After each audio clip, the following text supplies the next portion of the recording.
오늘 누가복음 17장 20절에서 37절까지 말씀을 함께 읽었습니다. 20절 말씀 보면 바리새인들이 예수님을 찾아와서 묻습니다. 하나님 나라가 어느 때에 임합니까? 이게 바리새인들의 질문입니다.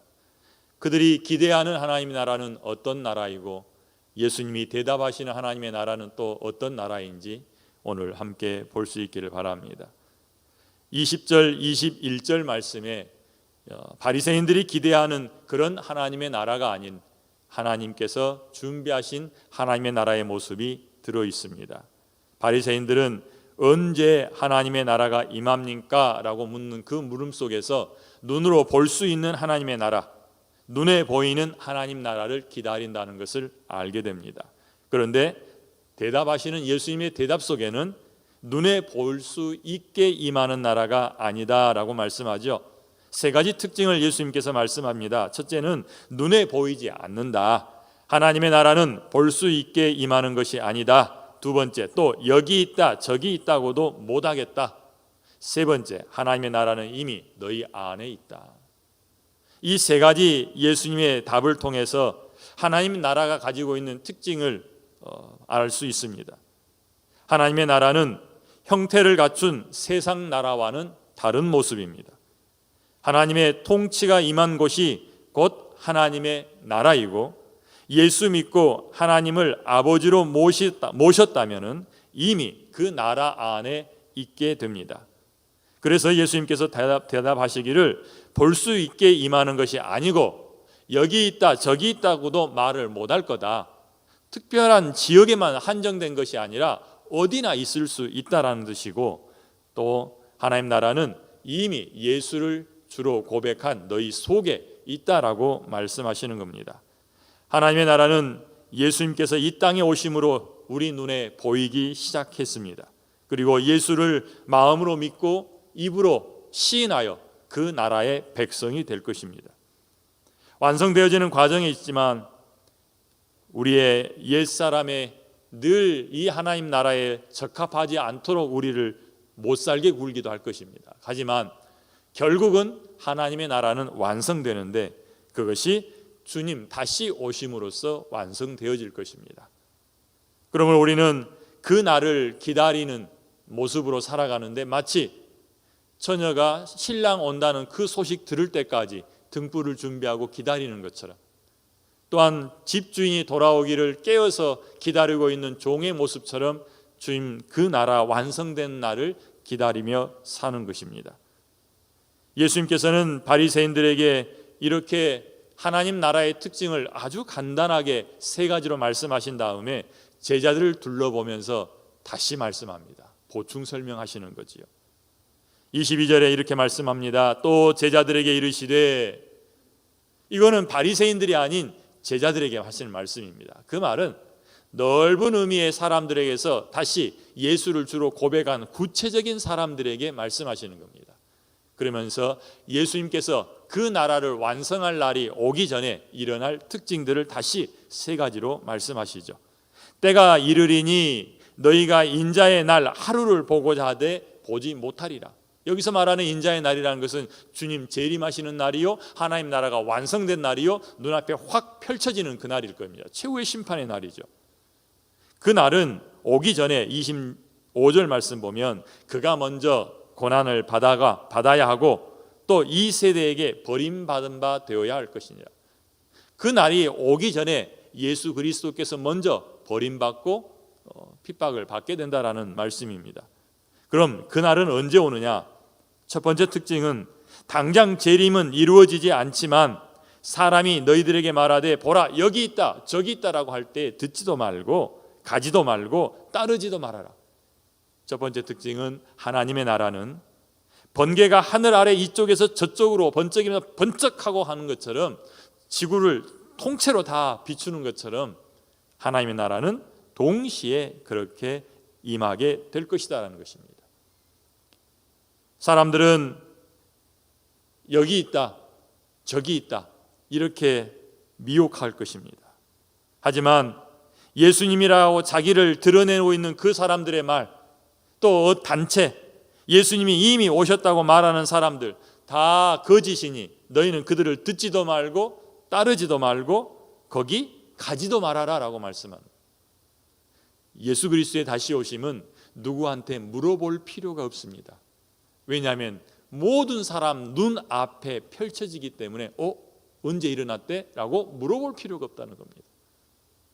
그러므로 여러분 주변에서도 예수 그리스도의 재림에 대해서 여러 가지 말로 미혹하고 여러분들을 끌어당길 거겠지만 결코 흔들리지 않기를 바랍니다. 왜 제자들에게만 이 세 가지를 말씀하셨는지를 깊이 생각해야 합니다. 가장 큰 이유는 미혹되기 쉽다는 것입니다. 이미 하나님 나라에 들어갈 자격을 가지고 있지만 이 사람들을 미혹하여 그 나라에 들어가지 못하도록 가로막을 수 있는 일들이 일어나는데, 첫 번째는 시기에 관한 겁니다. 이미 임했다, 여기 있다, 저기 있다라고 유혹할 거라는 것입니다. 두 번째, 조심해야 될 부분이 있습니다. 왜냐하면 하나님의 나라를 놓치기 쉬운 게 있는데, 노아의 때와 같고 롯의 때와 같다라고 설명하십니다. 26절에 노아의 때에 된 것과 같이 인자의 때도 그러하리라 라고 말씀하고, 28절에 또 롯의 때와 같으리니 라고 말합니다. 노아의 때와 롯의 때가 아주 비슷합니다. 하나는 다 멸망하고 끝이 났다는 것이 같고, 또 하나는 그 직전에 나타났던 현상들이 같다는 겁니다. 노아의 때를 예수님은 이렇게 설명합니다. 사람들이 먹고 마시고 장가들고 시집간다. 그리고 홍수로 멸망한다. 롯의 때는 어떻습니까? 사람들이 먹고 마시고 조금 달라집니다. 사고 팔고 심고 집을 짓더니, 롯의 때는 노아의 때와 달리 흥청망청하는 것에 더해서 사고 팔고 심고 집을 짓다.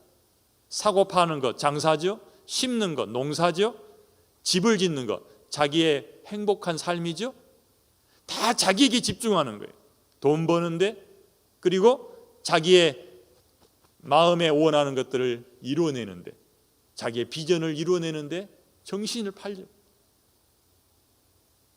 노아의 때는 시집가고 장가가고 먹고 마시는 것에 그쳤다면, 롯의 때에는 거기에다 덧붙여서 자기의 실현, 자아 실현을 위해서 올인하고 사는 사람들이 많다는 겁니다. 그러나 롯이 소돔에서 나가던 날에 하늘로부터 불과 유황이 비오듯 하여 그 땅이 멸망하고 말았다. 이게 예수님께서 제자들에게 설명하시는 그 날에 대한 두 번째입니다. 항상 우리는 이렇게 생각하자고 그랬죠. 이것이 믿는 사람들을 미혹하는 두 번째다. 그러니 하나님 나라와 이 세상에서 먹고 마시고 시집가고 장가가고 심고 거두고 집 짓는 일, 요 일이 늘 함께 비교되어지고 우리를 잡아 당긴다는 겁니다. 하나님 나라의 가치를 두고 살 것인가? 그렇지 않으면 지금 집 한 채를 더 큰 걸로 장만할 것인가?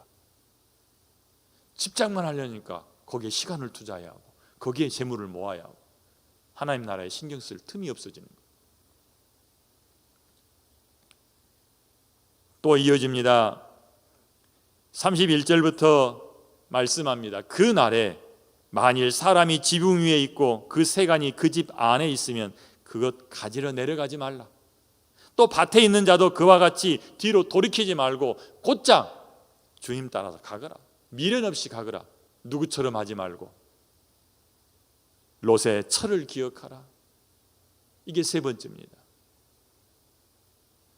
우리를 뒤돌아보게 할 만한 것들이 이 땅에는 많이 있을 것입니다. 그 날에 그것들이 우리의 눈길을 사로잡을 때에 잡아 떼고 주님 따라 나서야 한다는 것이죠.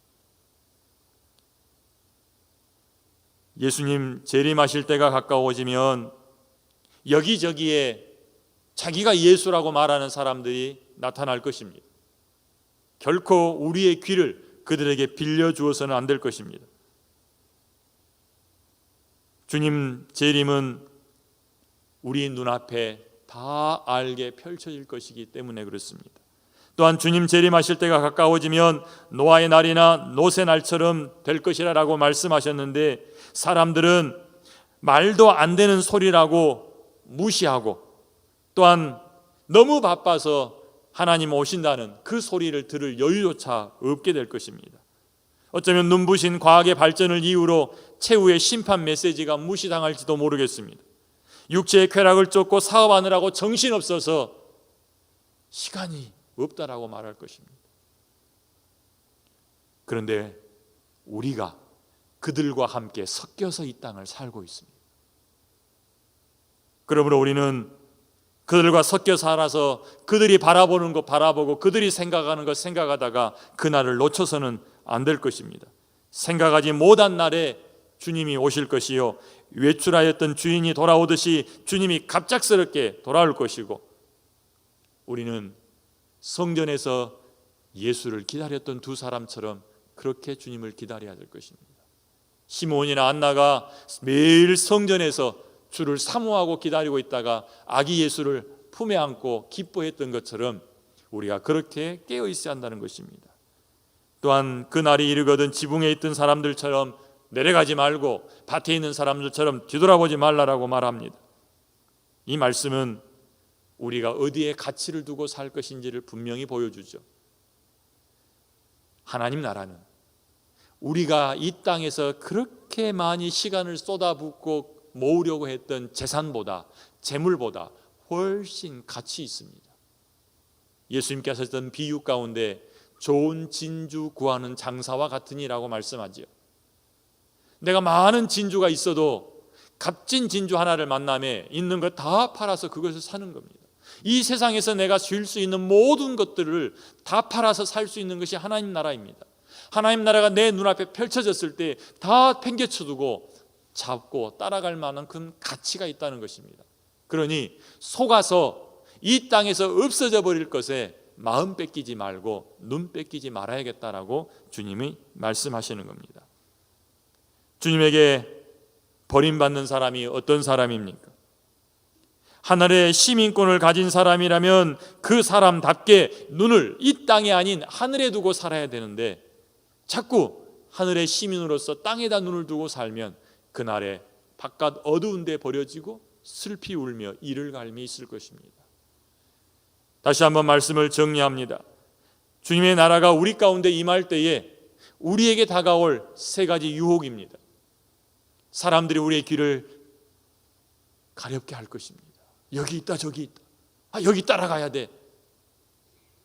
흔들리지 않기를 바라고, 또한 정신 팔려서 이 세상 것 때문에 주님 오신다는 소리조차 듣지 못하는, 주님이 초청하는 그 소리도 듣지 못하는 불행이 나타나지 않기를 바라고, 내가 어디에 가치를 두고 살아야 한다고요?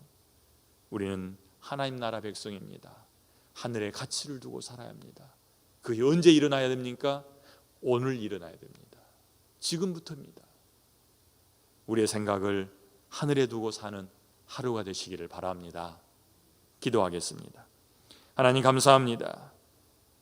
그 날이 이를 때에 우리가 집안의 물건이 아깝다고 가질러 들어가는 사람 되지 않게 하여 주시고, 하나님께서 소돔에서 끌어내셨지만 뒤돌아보다 소금 기둥이 되었던 롯의 처의 모습이 되지 않기를 원하오니 우리를 불쌍히 여겨 주시옵소서. 무엇이 중요한지 우리의 가치관을 분명히 하게 하여 주시옵소서. 예수님 이름으로 기도합니다. 아멘.